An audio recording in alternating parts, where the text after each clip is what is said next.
नमस्कार, मैं फिरोज अली खोजी। आप देख रहे हैं खोजी न्यूज़। आज खोजी न्यूज़ की खास बातचीत में हमारे साथ मौजूद हैं मुजफ्फरनगर समाजवादी पार्टी के महानगर महामंत्री सलभ कुमार गुप्ता जी। सलभ कुमार गुप्ता जी से जानेंगे उनके राजनीतिक जीवन के बारे में और सामाजिक जीवन के बारे में। सलभ गुप्ता एडवोकेट जी, आपका खोजी न्यूज़ में स्वागत है। बहुत बहुत धन्यवाद। आपका भी हार्दिक स्वागत। आपका सामाजिक जीवन कैसा रहा है? सामाजिक जीवन, देखिए सामाजिक जीवन में सबके उतराव चढ़ाव होते हैं, परंतु मेरा सामाजिक जीवन आज तक बड़ा अच्छा रहा। मैं हमेशा लोगों की सेवा करता रहा हूँ और मेरे उद्देश्य भी यही है कि जनता की सेवा की जा सके। जो लोग असहाय हैं, जिन लोगों को ज़रूरत होती है, उनकी सेवा करते रहें, यही सामाजिक जीवन होता है। सियासत में कैसे एंट्री हुई आपकी? सियासत में जब मैं कॉलेज लाइफ में पढ़ता था तो शुरू से ही मुझे लीडरशिप का शौक़ था। मेरे एक दोस्त हैं, वैभव मित्तल हैं, नई मंडी में रहते हैं। वो मुझे शुरू से एक उपाधि देते लीडर की, नेता कहा करते थे मुझे। कहने लगे भाई नेता है हमारे में। शौक़ था दोस्तों के साथ रहना, सबके लिए आवाज़ उठाना। तो छात्र राजनीति से करने की इच्छा हुई, छात्रों के लिए भी राजनीति करी। डीएवी कॉलेज से मैंने एलएलबी करी है। तो एलएलबी जब कर रहे थे तब हमने वहाँ पर छात्र राजनीति करने की भी सोची और उसमें कार्य भी किया। वो हमारा दुर्भाग्य कह लें कि उस बार जो थे कॉलेज के छात्रों के जो चुनाव थे वो कैंसिल कर दिए गए थे गवर्नमेंट के द्वारा। और मेरा दोस्त रहा है सलमान सईद, मेरे दोस्त हैं जो कांग्रेस के वरिष्ठ नेता हैं। उनके साथ हमारी दोस्ती थी बहुत ज़्यादा, तो हम लगातार छात्र राजनीति उनके साथ करते थे। तो बस वो शौक़ लग गया धीरे धीरे करने का। अच्छा, सबसे पहले किस पार्टी को आपने ज्वाइन किया है? सबसे पहले मैंने कांग्रेस पार्टी ज्वाइन की थी। अब तक आप किस किस दल में रहे हैं? बस कांग्रेस के बाद मैं सीधा समाजवादी पार्टी ज्वाइन करी 2008 में। कांग्रेस में मैं जिला वरिष्ठ उपाध्यक्ष यूथ कांग्रेस के पद पर रहा हूँ मुजफ्फरनगर में। यहाँ पर समाजवादी पार्टी के किन किन पदों पर आप आसीन रहे? जब कांग्रेस को छोड़कर हमने 2008 में समाजवादी पार्टी, यहाँ के जिलाध्यक्ष थे हमारे स्वर्गीय मंत्री चितरंजन स्वरूप जी और राकेश शर्मा जी थे पूर्व जिलाध्यक्ष, जो अब दोनों ही इस दुनिया में नहीं रहे हैं। उन दोनों के सानिध्य से हमने समाजवादी पार्टी ज्वाइन की थी। सबसे पहले मैं माननीय मंत्री चितरंजन स्वरूप जी जो जिलाध्यक्ष थे, उन्होंने 2008 में जिला सचिव के पद से नवाजा था। उसके बाद मैं जब कार्य करने लगा तो मुझे माननीय मंत्री जी के द्वारा जिलाध्यक्ष अधिवक्ता सभा बनाया गया और जिलाध्यक्ष अधिवक्ता सभा में कार्य करते हुए मैंने यहाँ पे वकीलों की टीम जोड़ी, समाज को जोड़ा। समाज को जोड़ने के बाद सरकार आई 2012 में। फिर मुझे प्रदेश सचिव अधिवक्ता सभा बनाया गया और प्रदेश सचिव अधिवक्ता सभा बनने के बाद उसके बाद मेरे और अच्छे कार्य करते देखते हुए मुझे महानगर की मेन कमेटी में हाजी राशिद सिद्दीकी महानगर अध्यक्ष थे, उनके साथ महानगर उपाध्यक्ष बनाया गया।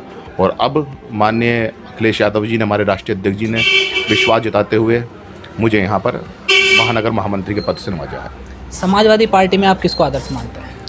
देखिए समाजवादी पार्टी में आदर्श की बात है तो सबसे पहले तो मेरे आदर्श माननीय नेताजी मुलायम सिंह यादव जी हैं। उसके बाद युवाओं के विजन दे देखें तो हमारे जो माननीय राष्ट्रीय अध्यक्ष हैं पूर्व मुख्यमंत्री श्री अखिलेश यादव जी, उनका जो युवाओं के प्रति विजन है, वे उनको देखकर जो युवा प्रभावित होते हैं, लगातार युवा जुड़ रहे हैं, वे मेरे आदर्श हैं। और अगर लोकल स्तर पर, जिला स्तर पर देखा जाए तो हमारे माननीय मंत्री स्वर्गीय चितरंजन स्वरूप जी और हमारे बड़े भाई गौरव स्वरूप जी हैं जो लगातार युवा से जुड़ना कार्य करते हैं। आप समाजवादी पार्टी में लंबे समय से कार्य कर रहे हैं, तो समाजवादी पार्टी में ऐसी क्या खूबी है जो अन्य पार्टी में नहीं है? देखिए समाजवादी पार्टी एक सद्भाव पार्टी है। हम शुरू से ही सेक्युलर रहे हैं, हमारा परिवार भी सेक्युलर रहा है। हम लोग एक धर्म की राजनीति करने से गुरेज करते हैं। हम लोग हमेशा हिंदू मुस्लिम में रहे कि भाई हिंदू मुस्लिम एकता के परिचायक रहे। तो समाजवादी पार्टी ही एक ऐसी है जो 36 बिरादरियों की पार्टी है, जिसमें हमारे माननीय नेताजी मुलायम सिंह यादव जी ने, माननीय राष्ट्रीय अध्यक्ष अखिलेश यादव जी ने जो एक सद्भाव का जो लोगों को एक मैसेज दिया है वो समाजवादी पार्टी में है। इसीलिए हमने समाजवादी पार्टी ज्वाइन करी। जो देखिए मेरे तो एक कहना है, प्रेम बांटोगे तो प्रेम मिलेगा, नफरत बांटोगे तो नफरत मिलेगी। तो हम तो प्रेम के पुजारी हैं, तो इसलिए समाजवादी पार्टी ज्वाइन करी। आजकल देखा जाता है कि अधिकांश दल राजनीति रोटियां सेंकने के लिए लोगों को धर्म जाति के नाम पर बांटने का काम करते हैं, तो इस परिपाटी को कैसे ख़त्म किया जा सकता है? देखिए इस परिपाटी को ख़त्म करना समाजवादी पार्टी के ही बस में है, क्योंकि समाजवादी पार्टी राम और रहीम दोनों की पार्टी है। अगर आप बात करें, जब से मैं समाजवादी पार्टी में आया हूँ, अगर यहाँ पर जिलाध्यक्ष हिंदू बनाया जाता है तो नगर अध्यक्ष मुस्लिम बना जाता है, कि जिससे एक समन्वय स्थापित रहे, आपसी प्रेम स्थापित रहे। अब अगर आप देखें नगर में लें तो महानगर अध्यक्ष अलीम सिद्दीकी साहब हैं और महानगर महामंत्री सलभ गुप्ता एडवोकेट हैं। तो ये राम रहीम की जोड़ी है, जिसे बहुत लोग एक धर्म विशेष की राजनीति करना चाहते हैं कि भाई भगवान का नाम लेकर राजनीति करें या किसी तरीके से इन्हें दुर्भाव करके किसी तरीके से अलग किया जाए। परंतु हमारा मानना है, हम राम को ही मानने वाले और रहीम को ही मानने वाले हैं। और समाजवादी पार्टी ही एक ऐसी पार्टी है जो इस दुर्भाव को दूर कर सकती है और सब में आपस में परस्पर सहयोग और प्रेम की भावना फैला सकती है। विशेष रूप से समाजवादी पार्टी के किन बड़े बड़े आंदोलनों में शामिल हैं? देखिए, मैंने चाहे 2008 में जेल भरो आंदोलन हो, चाहे घेरा डालो डेरा डालो कार्यक्रम हो, चाहे कोई सा भी ऐसा जेल भरो आंदोलन हो, अभी हाल फिलहाल में भी आपने देखा होगा 26 जनवरी का प्रोग्राम, जिसमें कि 26 जनवरी को रोक दिया गया था। ट्रैक्टर आंदोलन है किसानों के आंदोलन में। और अभी मोरना में एक व्यापारी की हत्या हुई थी पीछे, आपने सुना होगा, तो उसमें भी जेल भरो आंदोलन में आ गए हैं। पार्टी के अब तक जितने भी लगातार जो भी आज तक आंदोलन हुए हैं उसमें बढ़ चढ़ कर भागीदार रही है। आप एडवोकेट भी हो, लीडर भी हो, यूँ तो आए दिन आप लोगों की मदद करते होंगे, न्याय दिलाना का काम करते होंगे। ऐसा कोई यादगार पल जिसमें आपने किसी व्यक्ति की मदद की हो, उसको न्याय दिलाना का काम किया, जिससे आपको सुकून मिला हो? देखिए, मेरा मानना है कि नेकी कर दरिया में डाल। ऐसे बहुत से पल आते हैं जिसमें हम लोगों की मदद करते हैं, परंतु अगर हम मदद को दूसरे पर जता दें कि हमने उसकी मदद करी है, आपका मीडिया चैनल है, दूसरे को कुछ मदद ऐसी होती है जो नहीं बताई जाती। मुझे हमारे माननीय राष्ट्रीय अध्यक्ष अखिलेश यादव जी द्वारा ADGC भी मनोनीत किया गया था अपनी सरकार में। उसके रहते हुए मैंने बहुत गरीबों की मदद करी और गरीबों के लिए हमेशा जो मजलूम, जो बेचारे न्याय की चाह में रहते थे, उन्हें असंख्य केसों में न्याय भी दिलाया है। तो उन्हें बताना तो संभव नहीं कितने केस हैं, परंतु लगातार मैंने कार्य किया है। लॉकडाउन गरीबों के लिए एक संकट भरा माहौल था, तो किस तरह की आपने उसमें मदद की है?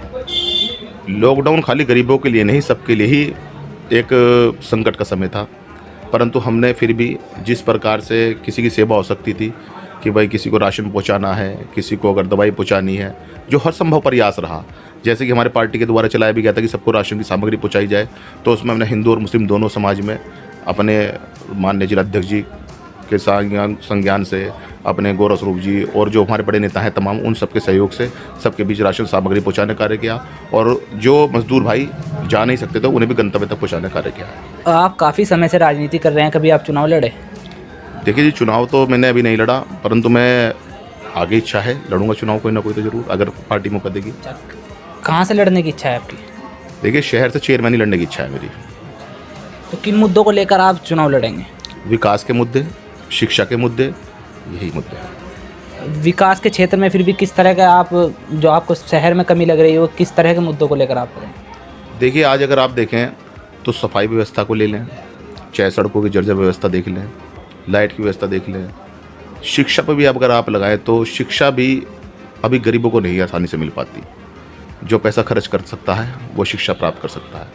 मेरा मेन विज़न है जो हमारे राष्ट्रीय अध्यक्ष जी का है कि जैसे उन्होंने एक मुहिम चलाई थी पढ़े बेटियां बड़े बेटियां, ऐसे ही शिक्षा सस्ती और सुलभ हर एक को प्राप्त होनी चाहिए, जिससे कि हर कोई उसे पा सके, क्योंकि शिक्षा ही एक ऐसा रास्ता है जो हम लोगों को, हमारे देश को एक विकास की गति दे सकती है और विकास को आगे ले जा सकती है।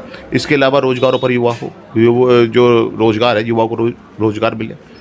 और चेयरमैन बनने का अगर मौका इस जनता ने दिया शहर की, और हमारी पार्टी ने अगर टिकट दिया, तो कुछ ना कुछ शहर के लिए नया करेंगे। जैसे शहर के अंदर लाइब्रेरी स्थापित की जाए, शहर के अंदर अच्छी सड़कें हों, अच्छी लाइटों की व्यवस्था हो, पानी की व्यवस्था हो, इन चीज़ों के साथ। भारत सरकार द्वारा जो 3 कृषि बिल लाए गए हैं, देश का किसान लगातार आंदोलन कर रहा है, तो उस पर आप क्या कहना चाहिए? देखिए, ये देश का बड़ा दुर्भाग्यपूर्ण पल है कि देश का अन्नदाता जो किसान है वो 100 दिन से लगातार लगभग होने को आ रहे हैं, सड़कों पर बैठा है, उसकी कोई सुनवाई नहीं हो रही है। मेरी तो समझ से बाहर हो रहा है कि प्रधानमंत्री जी अपने मन की बात करते हैं, अच्छी बात है, आप अपनी मन की बात बताइए, अपना विज़न बताइए, परंतु कभी कभी दूसरों के मन की बात भी सुनना राजनीति होती है। क्योंकि मेरा मानना है राजनीति में वक्ता होने से पहले श्रोता भी बनना चाहिए। तो अगर किसान भाई कुछ बात कहना चाहते हैं, उन्हें दिक्कत है, तो उनकी बात सुने और उनकी बातों को पूरा करें, उनकी समस्या को दूर करें ना। इसमें क्या बात होगी, समस्या को दूर करें। समस्या दूर करने के बाद ये देखिए, बातचीत से, सरकार के लिए बातचीत से हल होता है, पर बातचीत आप कर रहे हैं। आप जिस प्रकार बातचीत कर रहे हैं, अपनी मन की बात ना कहें, दूसरे के मन की बात भी लें। देखिए, अगर सरकार द्वारा 3 कृषि बिलों को वापस नहीं लिया जाता तो आपका कैसा समर्थन रहेगा किसान? देखिए, किसानों के साथ हमारी पार्टी का पूर्ण समर्थन है, हमारा भी समर्थन है। लगातार हम किसानों के साथ रहेंगे और किसानों के लिए कार्य करते रहेंगे। अगर हिटलरशाही से सरकार नहीं किसानों की बात मानती तो आगे जो पार्टी का दिशा निर्देश होगा उस पर कार्य करेंगे। ये थे हमारे साथ शलभ कुमार गुप्ता एडवोकेट जी। इनसे हमने जाना इनके राजनीतिक जीवन और सामाजिक जीवन के बारे में। तो सलभ गुप्ता कुमार एडवोकेट जी, खोजी न्यूज़ से बातचीत करने के लिए शुक्रिया। आपका भी बहुत बहुत धन्यवाद कि आपने एक छोटे से कार्यकर्ता को समय दिया, उसका इंटरव्यू लिया। बहुत बहुत धन्यवाद। जय समाजवादी।